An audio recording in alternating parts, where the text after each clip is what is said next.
আমরা ক্যাবের থেকে নামলাম, এখন আমরা ভিতরে যাব। আমাদের ফ্লাইট আছে 10:15-তে হায়দ্রাবাদ থেকে ডাইরেক্ট বাগডোগরা। পেটটা একদম খালি গাইস, খিদা পাইতেছে, কি করবো এর জন্য আমরা বোর্ডিং এর জন্য লাইনে আছি। এখন আমরা যাব ভিতরে।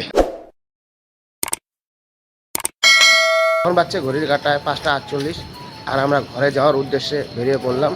প্রথমে আমাদের এখান থেকে উবের বুক করতে লাগবে। যাব প্রথমে আমরা ডাইরেক্ট হায়দ্রাবাদ এয়ারপোর্টে, তারপর ওইখান থেকে যাব আমরা বাগডোগরা। ফাইনালি আমরা কার বুক করে নিলাম আর এখন আমরা যাচ্ছি ডাইরেক্ট এয়ারপোর্টে।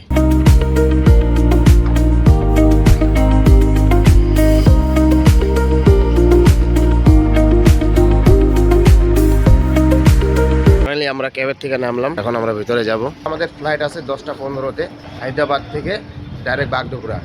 তো এখন আমরা ভিতরে যাই, বোর্ডিং পাস করে নিই। মোটামুটি 12টার সময় পৌঁছাইবো, তারপর গিয়ে ওইখানে খাবো। ফাইনালি বোর্ডিং পাস হয়ে গেল, এখানে হয়ে গেল আমাদের নাকি। এখন আমরা যাব গেট নম্বর 3-তে। এখন আমরা গেট নম্বর 3-তে যাচ্ছি। গেছে গা ডাইরেক্ট কই যাবি?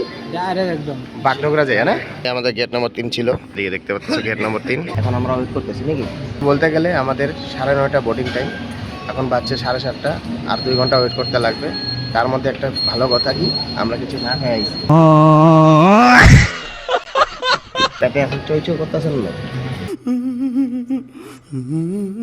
পেটটা একদম খালি গাইস, খিদা পাইতেছে, কি করবো এর জন্য। সবচেয়ে বড় ভুল ওই করছে, বললাম আমি চা খাইছি গাইস, খাইতে দিল না। कैसे कैसे लोग रहते हैं यार यहाँ पर, साला तुमको पागल कुत्ते का गाड़ी उठा के ले जाएगा बता रहे हैं हम। আর ভুলে কিছু না খাইছিলাম, ভাগ্যিস আমার ব্যাগের মধ্যে এই যে কালকে রাত্রেবেলা কিনছিলাম ওসমানিয়া বিস্কুট, এখানে বসে বসে এটাই খাইতেছি। ফাইনালি বোর্ডিং টাইম হয়ে গেল, বোর্ডিং হচ্ছে।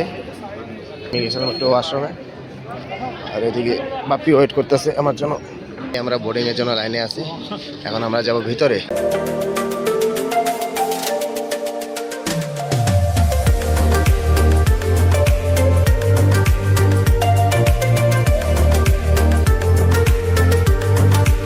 ফাইনালি প্লেনে বসলাম, আর এই সাইডের সিটগুলো নিতে গেলে টাকা দিয়ে নিতে লাগে, কিন্তু কপাল ভালো আমার, ভাবি দেখতেছে। হ্যাঁ কপালটা ভালো না, কোনায় পাইছি, কোনার থেকে সিট কিনা বসে বসে আমি পাইছি ফিরিতি। এর আগে একটা মিডিলে পাইছিলাম, ওই কোনায় পাইছিলাম, এবার আমরা মিডিলে এই কোনায় পাইছি। দিক দিয়ে বাইরের ভিউটা দেখাচ্ছি তোমাদের। ওইদিকে আরেকটা ইন্ডিগোর প্লেন আছে, এখন এটা আছে রুটে, তারপরে ছাড়বে। We can speak in English. Secure your seatbelt by inserting the metal tip into the buckle and tighten by pulling the loose end. To open, lift the buckle. Information card and a communication guide are available in. এখন বাজতেছে 10:18, শুরু হচ্ছে এখন ঘোরার জন্য।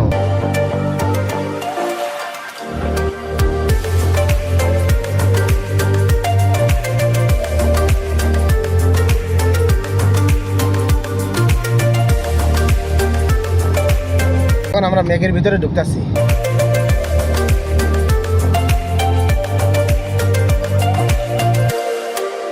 আবার চিদা পাইলো, বিস্কুটটাই কামে দিতেছে, উসমানিয়া বিস্কুট। মানে আমার একটা বদি আসলো হায়দ্রাবাদে, খাইয়া টেস্ট করে দেখছিল আগে, আমাকে বলছিল 2 প্যাকেট নিয়ে যাইতে। 2 প্যাকেট নিয়েছি, আমি এক্সট্রা কিনছিলাম একটা নিয়ে যাওয়ার জন্য, কিন্তু উপায় না পেয়ে খিদা পাইছে, এখন খাইতেছি। তোমার টেস্ট কেমন? হ্যাঁ 9,000 টাকা দিয়ে টিকিট কাটটা 10 টাকার ফ্রি জল, ফ্রি জল খাইতেছি। তো আমরা যেদিন আসলাম বাগডোগরা থেকে হায়দ্রাবাদ, সেদিন প্লেনের ভাড়া ছিল 6,000 টাকা করে। আজকে আমরা হায়দ্রাবাদ থেকে বাগডোগরা যাচ্ছি, প্লেনের ভাড়া 9,000 টাকা করে, মানে 3,000 টাকা ডিফারেন্স। অ্যাকচুয়ালি বলতে গেলে আমরা ট্রেনে আসতাম, কিন্তু প্রিমিয়াম তৎকাল কাটতে দিচ্ছিলাম 6,000 টাকা করে, প্রিমিয়াম তৎকাল হইল না, তার জন্য উপায় না পায় ফ্লাইটেই আসলাম। Thank you for your services. Please prepare for arrival. Announce করলো যে আর 25 মিনিটের মধ্যে ল্যান্ড করবে বাগডোগরা এয়ারপোর্টে।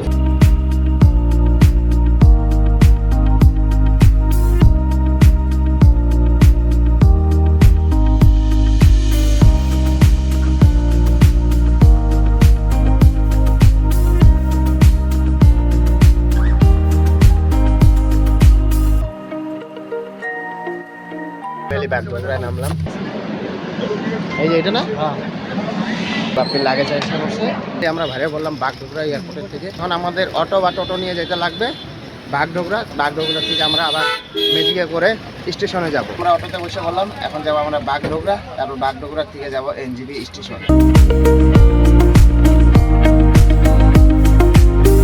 আদ্যগ্রাম থেকে আমরা বাসে করে উঠে পড়লাম, এখন যাচ্ছি ডাইরেক্ট আমরা এনজিবিতে। বাসের ভাড়া 50 টাকা করে। ফাইনালি নামলাম এনজিবি স্টেশনে। সকাল থেকে না খাওয়া ওই বিস্কুট খেয়ে গেছি, তো চলো প্রথমে হোটেলে যাই, কিছু খেয়ে নিই, তারপর যাবো ট্রেনে করে আমরা direct Bongaigaon. 5 minutes later. NGB স্টেশনে শঙ্কর হোটেলে আসলাম, আমি থালি নিয়ে নিলাম। চলো প্রথমে খেয়ে নিই। খাওয়া দাওয়া হয়ে গেল, আর এখন যাবো ট্রেনের টিকিট কাটতে। টিকিট কাউন্টার আছে, অমৃত ভারত এক্সপ্রেসের টিকিট কাটবো। সব ট্রেনই লেট আছে, রাইট টাইম আছে অমৃত ভারত এক্সপ্রেসের 5টা, দেখাচ্ছে 5:30 আসবে। ডিব্রুগড় অমৃত ভারত এক্সপ্রেসের টিকিট কেটে নিলাম। আর বলতে গেলে টিকিট পড়লো 135 টাকা করে। তো চলো এখন এনজিবি স্টেশনে গিয়ে বসে থাকি। মাত্র ভাত খাইলাম তো, মানে এরপর রেস্ট করি নাকি, গিয়ে রেস্ট করতে হবে। এখন বাচ্চা 3টা, ট্রেন লেট আছে, 5:30টার সময় আসবে। তো 2.5 ঘন্টা স্টেশনে বসি, রেস্ট করি। আমরা যাচ্ছি স্টেশনে, আর আমাদের গাড়ি আসবে 3 নম্বর প্ল্যাটফর্মে। আমি আছি এখন এনজিবি স্টেশনে 3 নম্বর প্ল্যাটফর্মে। ফ্যানের তলায় বসলাম, মোবাইলে চার্জ নাই, একটু চার্জ দিয়ে নিই।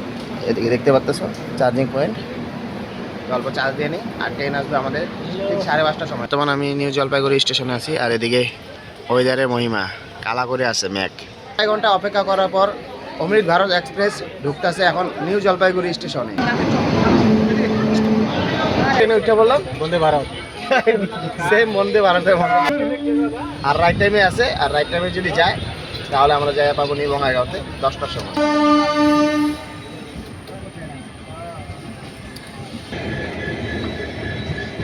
এখন বাজছে 8টা, আর আমরা পৌঁছাইলাম নিউ আলিপুরদুয়ার। ফাইনালি আমরা নিউ বঙ্গাইগাঁও স্টেশনে এসে বললাম, বলতে গেলে রাইট টাইমে আসছে ট্রেনটা। এখন আমরা যাই ওই পরে অটো ধরবো, তারপর যাবো ঘরে ডাইরেক্ট। আমরা নিউ বঙ্গাইগাঁও এসে ফেললাম, বলতে গেলে আমাদের হোম টাউন বঙ্গাইগাঁও এসে ফেললাম। এখন আমরা উঠে বললাম অটোতে, ডাইরেক্ট যাবো ঘরে। গেলে আজকের ব্লগটা এতটুকুই। তোমাদের যদি ব্লগটা ভালো লেগে থাকে, চ্যানেলটা নতুন হলে সাবস্ক্রাইব করে দিও, ভিডিওটা ভালো লাগলে লাইক এন্ড শেয়ার করে দিও। তো দেখা হচ্ছে নতুন একটা ভিডিওতে। তোমরা সবাই সুস্থ থাকো, ভালো থাকো।